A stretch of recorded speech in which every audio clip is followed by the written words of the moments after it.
बिस्मिल्लाहिर्रहमानिर्रहीम। डॉक्टर ईसा एयरपोर्ट पर मामूली चेकिंग के बाद जहाज पर सवार होने के लिए चल पड़े। आज उनके चेहरे पर एक खास किस्म की चमक थी, और क्यों ना होती। मुल्क के एक बड़े शहर में एक इंटरनेशनल मेडिकल कॉन्फ्रेंस का इनेकाद होने जा रहा था, जिसमें उसे भी दावत दी गई थी। डॉक्टर ईसा की खिदमात के पेश नजर उन्हें इस कॉन्फ्रेंस में एजाजी शील्ड और सर्टिफिकेट भी दिया जाना था। डॉक्टर ईसा अपने मुल्क के मारूफ तबीब थे। लोग उनसे चेकअप करवाने के लिए और मशवरा लेने के लिए पूरे मुल्क से आते थे और काफी देर तक अपनी बारी का इंतजार करते थे।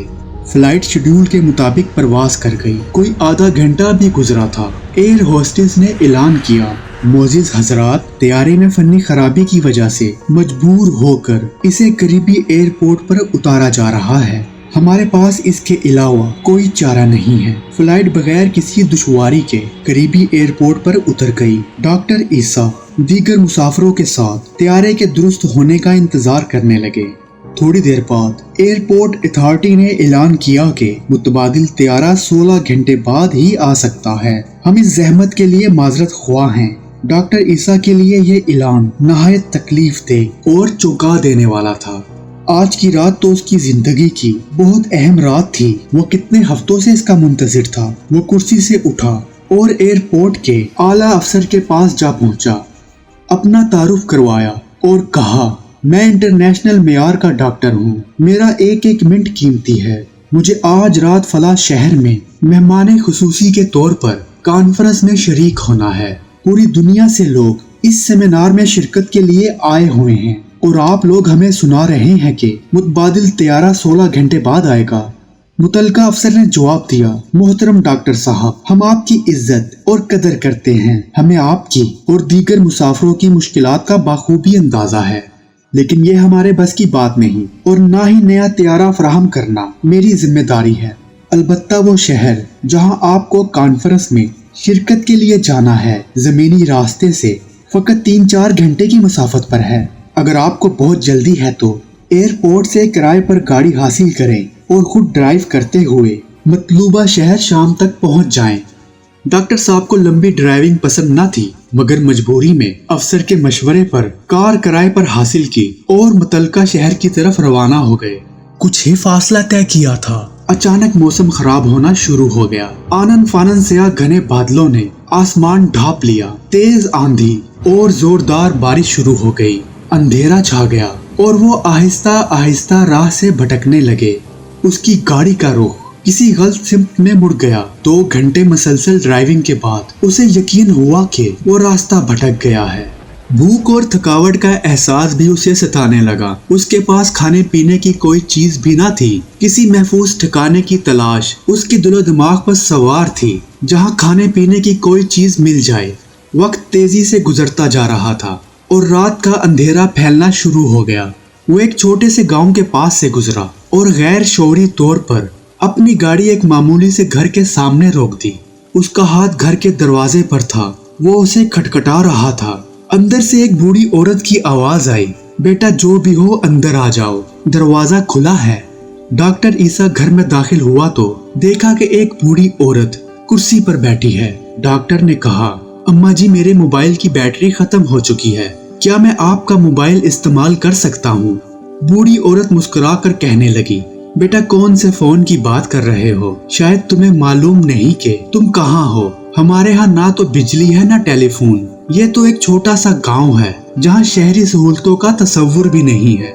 बुढ़िया बोली, मेरे बेटे, वो सामने मेज पर चाय और खाना रखा है। लगता है कि तुम भूखे और प्यासे हो, रास्ता भटक गए हो। तुम पहले खाना खा लो, फिर बात करते हैं। तुम्हारा सफर भी खासा तवील है। डॉक्टर ईसा ने उस बूढ़ी खातून का शुक्रिया अदा किया और खाने पर टूट पड़ा। सफर की थकावट के साथ उसे शदीद भूख भी सता रही थी।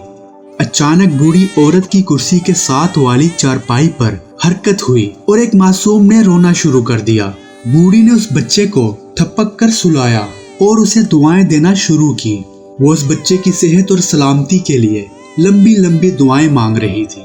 डॉक्टर ईसा ने खाना खाया और खातून से कहने लगा, अम्मा जी, आपकी मेजबानी ने मेरा दिल जीत लिया।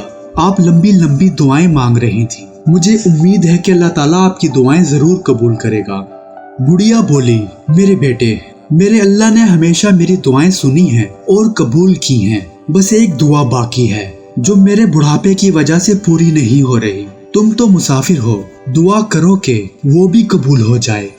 डॉक्टर ईसा को इश्तियाक पैदा हुआ। कहने लगा, अम्मा जान, वो कौन सी दुआ है जो कबूल नहीं हुई? आप मुझे अपना काम बताएं, मैं आपके बेटों की तरह हूँ। इंशाअल्लाह उसे जरूर करूँगा। आपकी ख्वाहिश का पूरा पूरा एहतराम करूँगा। वो कहने लगी, मेरे अजीज बेटे, वो दुआ और ख्वाहिश मेरे अपने लिए नहीं बल्कि इस यतीम बच्चे के लिए है जो मेरा पोता है। इसके माँ बाप वफात पा चुके हैं और उसे हड्डियों की एक बीमारी है जिसकी वजह से ये चलने फिरने से माजूर है। मैंने इसका बहुत इलाज करवाया, बड़े बड़े डॉक्टरों के पास ले गई, मगर तमाम डॉक्टर इसके इलाज से आजिज आ गए। लोगों ने मशवरा दिया कि इस मुल्क में ईसा नामी एक डॉक्टर है जो इस मर्ज के इलाज का माहिर है। उसकी शोहरत दूर दूर तक है। वो बड़ा माना हुआ सर्जन है जो इसका ऑपरेशन कर सकता है, मगर वो तो यहाँ से बहुत दूर रहता है। उस तक पहुँचना कोई आसान काम नहीं। तुम मेरी हालत देख रहे हो, मैं उम्र रसीदा हूँ, किसी भी वक्त बुलावा आ सकता है। मुझे ये फिक्र खाए जा रही है कि मेरे बाद इस बच्चे का ख्याल कौन रखेगा। इसलिए मैं हर वक्त अल्लाह ताला से दुआ करती हूँ कि वो कोई सबब पैदा कर दे कि मैं इस बच्चे को डॉक्टर ईसा के पास ले जाकर इलाज करवा सकूं। हो सकता है कि इस यतीम बच्चे को डॉक्टर ईसा के हाथों शिफा मिल जाए। डॉक्टर ईसा अपने जज्बात पर काबू ना रख सका। उसकी आंखें भीग चुकी थीं। रोती हुई आवाज में उसने कहा, अम्मा जान, मेरा तैयारा खराब हुआ, फिर खूब तूफान आया, आंधी और बारिश आई। अल्लाह ताला ने मुझे घेर घार कर आपके घर भेज दिया। आपकी आखिरी दुआ भी कबूल हो चुकी है। अल्लाह रब्बुल इज्जत ने ऐसे असबाब मुहैया फरमा दिए कि डॉक्टर ईसा खुद चलकर आपके घर आ गया है। अब मैं आपके पोते का अल्लाह ने चाहा तो पूरी मेहनत और तवज्जो से इलाज करूंगा।